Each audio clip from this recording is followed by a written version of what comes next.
کی وکالت کریں گے اور سچ کی نفی کریں گے. ان کو پتا ہوگا کہ یہ اس کے لیڈر نے جھوٹ بولا ہوا ہے، یہ اس کے لیڈر نے بدزیادتی کی ہوئی ہے، یہ اس کے لیڈر نے خیانت کی ہوئی ہے، اس کی وکالت کرنے کے لیے موجود ہوں گے، اور اس کے پیچھے لاکھوں لوگ اس بات کو ماننے میں موجود ہوں گے.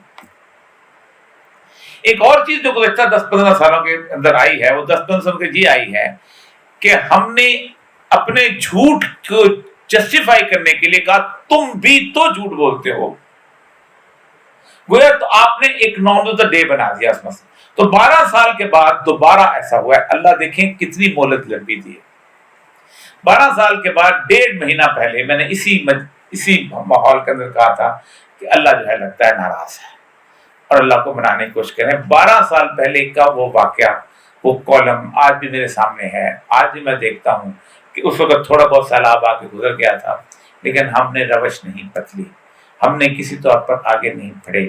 یہی وجہ ہوئی ہے کہ آج آپ دیکھیں 3.70 کروڑ لوگ جو ہیں وہ بے گھر ہیں. پھر ایک اور چیز، جو بندہ بے گھر ہوا ہے وہ تو اللہ کا اس کو تھوڑی بہت عذاب کا شکار وہ لوگ ہیں جو کہ بے گھر نہیں ہوئے، اس لیے کہ ہم آزمائش اور کٹہرے میں کھڑے ہو گئے ہیں کہ کیا ہم ان کی مدد کر رہے ہیں کہ نہیں کر رہے، کیا ہم ان کی طرف رجوع کرتے ہو. اللہ کا غصہ کس سے ٹھنڈا کرتے ہیں؟ اللہ رسول فرماتے ہیں اللہ کا غصہ ٹھنڈا کرو بے شک کھجور دے کر کرو. تو اللہ کا غصہ تو 2-3 طریقے سے ٹھنڈا ہوتا ہے. ایک تو ایک اجتماعی استغفار سے ٹھنڈا ہوتا ہے، جو سیدنا یوسف علیہ السلام کی قوم، یونس علیہ السلام کی قوم نے ہوا تھا کہ آپ نے عذاب جو ہے اس کو آپ نے کہا اور اس کے بعد آپ نے سوچا کہ عذاب آنا، عذاب چل پڑے. اور جب ان کی قوم نے دیکھا کہ ایک پیغمبر چلا گیا اب تو عذاب آئی تو پوری قوم سجدے میں گر گئی. اور اللہ تبارک و تعالیٰ نے جو آیات اتاری ہیں اس آیات کو دیکھیں کہ کوئی قوم کاش یونس کی قوم کی طرح نہ کیوں نہیں ہو جاتی کہ ہم اس پہ سے عذاب بھی ٹالتے اور ہم اس کو آئندہ زندگی میں مزید آگے مہلت دے دیتے. یعنی ان کی ایج عمریں بڑھ جاتی، ان کے اندر نعمتوں میں اضافہ ہو جاتا، ان کو زندگی کی عائش کرنے کا موقع. اتنی استغفار اللہ تبارک و تعالیٰ کو پسند ہے. لیکن آپ خود سوچیں کہ کراچی سے لے کے گلگت بلتستان تک سب کچھ اڑا. ایک انڈیویجول بندہ کھڑا ہوگا، کوئی کھڑا ہو کے کہا کہ یار آپ کے آئے کراچی اسٹیڈیم میں جمع ہو جاؤ استغفار کرنا. ہمیں شرم آتی ہے، ہم سمجھتے ہیں بڑے نان سائنٹیفک سی بات کر رہے ہیں. ابھی ہم صرف 6-7 مہینے پہلے اللہ تبارک و تعالیٰ نے تھپڑ مار مار کے نشانیوں کا جواب دیا ہے کہ میں صرف غریبوں پہ عذاب نہیں نازل کرتا. 2019 کی دسمبر میں کرونا کا عذاب شروع ہوا. اللہ نے وہ ملک سلیکٹ کیے جو 5 سیکورٹی کونسل کے ممبر تھے، سب سے امیر لوگ تھے. اللہ نے چین سلیکٹ کیا، اللہ نے برطانیہ سلیکٹ کیا، اللہ نے امریکہ سلیکٹ کیا، اللہ نے فرانس سلیکٹ کیا. ٹھیک ہے جی، یہی ملک ہے. اللہ نے روس سلیکٹ کیا. 65 لاکھ لوگ مرے ہیں. افریقہ کا نقشہ اٹھائیں، افریقہ کے پورے افریقہ میں اگر 50 سے 54 ملک ہیں نا تو ان ملکوں کے اندر شاید 3 یا 4 ملکوں میں لوگ مرے ہیں. حفظان صحت کے کوئی اصول نہیں ہے، پینے کو ڈھنگ کا پانی نہیں ملتا ہے، ٹوائلٹ ان کے پاس نہیں ہے. کورونا نہیں پہنچا وہاں پر، لیکن پیرس کی گلیاں ویران ہوئی ہیں، انگلینڈ کی گلیاں ویران ہوئی ہیں. اب پھر ایک اور اللہ نے بتایا کہ ویسے امیر لوگوں کے پاس جہاں جہاں میری اس طرح کی نافرمانی ہوتی تھی جس کو فوج کہتے ہیں وہاں میں کیا آؤں گا. یہ ملان کا شہر ہے اٹلی میں، یہ ملان کے بالکل ساتھ جو ہے وہ ویٹیکن سٹی ہے جہاں پر پوپ ہوتا ہے، وہاں ایک بھی کورونا کا کیس نہیں. ملان کا ملان اجڑ کے رہ گیا. یہ نیو یارک سٹی ہے، پاپس کا شہر ہے، تمام نافرمانیوں کا شہر ہے. تو اب اگر اللہ سے آپ یہ سوال کرنا شروع ہو جائیں کہ فلاں تم پاپ میں تو ڈالا ہے تو فلاں میں نے ڈالا، تو اس کا مطلب یہ ہے کہ آپ نافرمان ہو. اللہ نے عذاب ثواب اس دنیا میں نہیں رکھا ہوا. اللہ اس نشان اللہ کہا اللہم یرجعون، میری طرف رجوع کرو. وہ ایک بچے کو تھپڑ مارتا ہے 4 ٹھیک ہو جاتے ہیں، لیکن اللہ سے یہ کہ تم نے اس کو مارا اس کو کیوں نہیں مارا، تو اس کا مطلب یہ ہے کہ آپ نافرمان ہو، آپ سوال کرنے والے ہو، آپ کو آخرت کا یقین نہیں ہے، آپ کو بالکل اندازہ نہیں ہے کہ آخرت میں کس قسم کا عذاب آنے والا ہے. ایک دوسری چیز جو ہے وہ ہمارے ہاں اور بہت زبردست ہے، وہ ہمارے ہاں اب اللہ کرے کہ یہ صورتحال نہ ہو. وَإِذَا أَرَدْنَا أَن نُهْلِكَ الْقَرْيَةَ أَمَرْنَا مُتْرَفِيهَا فَفَسَقُوا فِيهَا فَحَقَّ الْقَوْلُ فَدَمَّرْنَا تَدْمِيرًا. جب ہم کسی بستی کو ہلاک کرنا چاہتے ہیں تو اس کے سرمایہ داروں کو، خوش عیش لوگوں کو حکم دیتے ہیں کہ وہ لوگ شرارت مچاتے ہیں، تب ان پر ہماری حجت تمام ہو جاتی ہے. آپ اپنے پوری لیڈرشپ کو دیکھ لیں، اپنے پورے سرمایہ داروں کو دیکھ لیں، یہ صورتحال ہے. اللہ کرے کہ حجت تمام ہمارے اوپر نہ ہو. اس کی وجہ یہ ہے کہ حجت تمام جب ہو جاتی ہے پھر بہت برا ہوتا ہے، پھر بستیوں کی بستیاں ہو جاتی ہیں.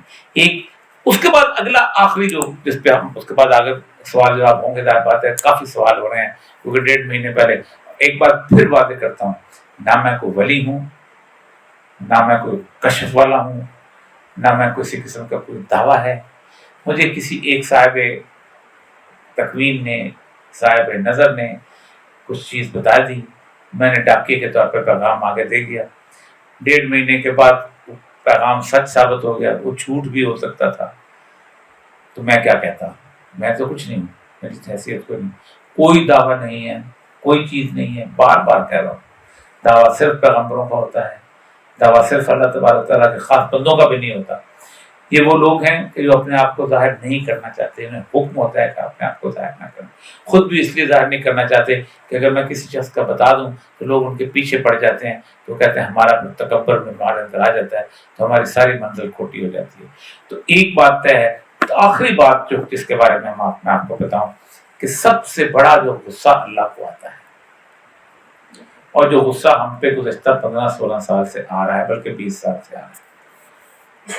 اللہ جو ہے نا ہدایت دیتا ہے، روزہ مانگتے ہیں اہدنا الصراط المستقیم، مانگتے ہیں تو دیتا ہے. ایک جگہ اللہ کہتا ہے میں مستقل ہدایت دیتا رہتا ہوں، مانگو یا نہ مانگو. یہ بڑا کمال. یہ عربی کا فعل مضارع ہے، اور اگر تم وہ کام نہیں کرو گے نا، دوسرا کام کرو گے، تو پھر مستقل تم کو چھوڑ دیتا ہوں. اللہ فرماتے ہیں کہ وَمَنْ يَكْفُرْ بِالطَّاغُوتِ وَيُؤْمِنْ بِاللَّهِ. طاغوت کہتے ہیں 3 درجے ہیں انسان کے اندر گناہ کے یا نافرمانی کے. 3 درجے ہیں. پہلا درجہ ہے فسق کا درجہ ہے. آپ اللہ کو مانتے ہیں لیکن اللہ کی نہیں مانتے ہیں. نماز پڑھ لی، لڑکیوں کو تاڑنا نہیں چھوڑا، روزہ رکھ لیا، جھوٹ بولنا نہیں چھوڑا، حج کر لیا، دھوکہ دینا نہیں چھوڑا. یہ ہے فسق، فاسق. ایسے لوگوں کے بارے میں اللہ کہتا ہے کہ میں ایک کام کرتا ہوں، ٹھیک ہے کہ اللہ لا یہدی القوم الفاسقین، میں فاسقین کی قوم کو ہدایت دوں. فسق چھوڑ دیں گے، ہدایت مزید دیتا رہوں گا، لیکن ڈاما ڈول والی بات. دوسرا کفر. کفر یہ ہے کہ آپ مکمل انکار کرتے ہیں، اللہ ہے ہی نہیں، مانتے ہی نہیں، یا اللہ کے ساتھ کسی کو شریک ٹھہرا دیں. یہ بھی شرک. یہ بھی درجہ ایسا ہے کہ جس میں اللہ تعالیٰ ناراض نہیں ہوتا، رزق نہیں روکتا کسی کا بھی.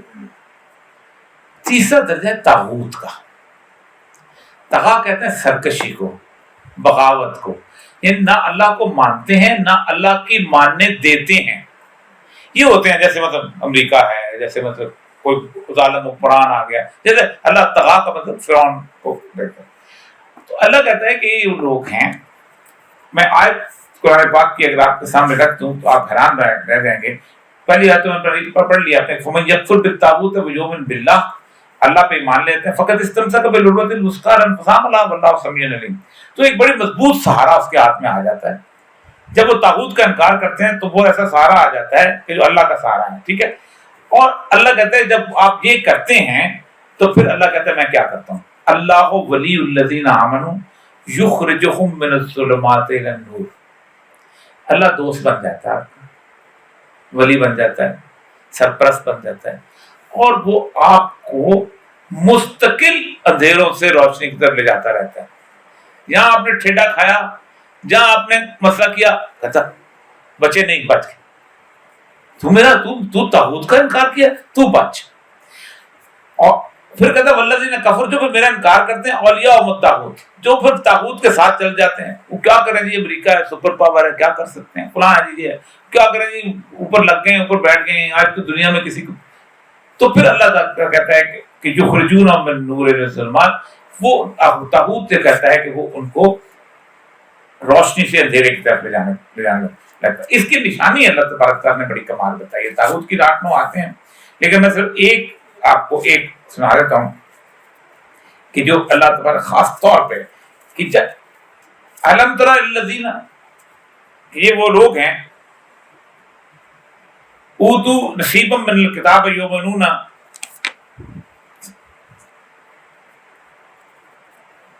بالجبت والطاغوت ویذکرون الذین کفروا ہؤلاء، یہ وہ لوگ ہیں، کیا تم نے ان لوگوں کو دیکھا جنہیں کتاب کے علم میں سے کچھ حصہ دیا گیا اور ان کا حال یہ ہے کہ جبت اور طاغوت کو مانتے ہیں اور کافروں کے متعلق کہتے ہیں کہ ایمان لانے والوں سے یہی زیادہ صحیح بہتر ہے۔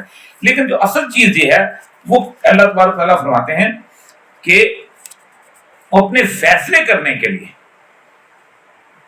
وہ اپنے الم تر الذین یزعمون انہم آمنوا بما انزل الیک وما انزل من قبلک، یہ ہمارے اوپر بالکل فٹ آتی ہے۔ تم نے اے نبی تم نے دیکھا ان لوگوں کو جو دعویٰ تو کرتے ہیں کہ ہم ایمان لائے اس کتاب پر جو تمہاری طرف نازل کی گئی اور ان کتابوں پر بھی جو تم سے پہلے نازل کی گئی۔ ہمارا یہی کام ہے نا، ہم کرتے کیا ہیں؟ اللہ پر بھی ایمان ہے، کتاب پر بھی ایمان ہے، قرآن پر بھی ایمان ہے، تورات پر بھی ایمان ہے، انجیل پر بھی ایمان ہے، زبور پر بھی ایمان ہے، داؤد پر بھی ایمان ہے، سلیمان پر بھی ایمان ہے، حضرت موسیٰ پر بھی ایمان ہے، حضرت عیسیٰ پر، حضرت ابراہیم پر ایمان ہے۔ نہیں، لیکن من کا یریدون ان یتحکموا الی الطاغوت، مگر چاہتے یہ ہیں کہ اپنے معاملات کا فیصلہ کرانے کے لیے طاغوت کی طرف جائیں۔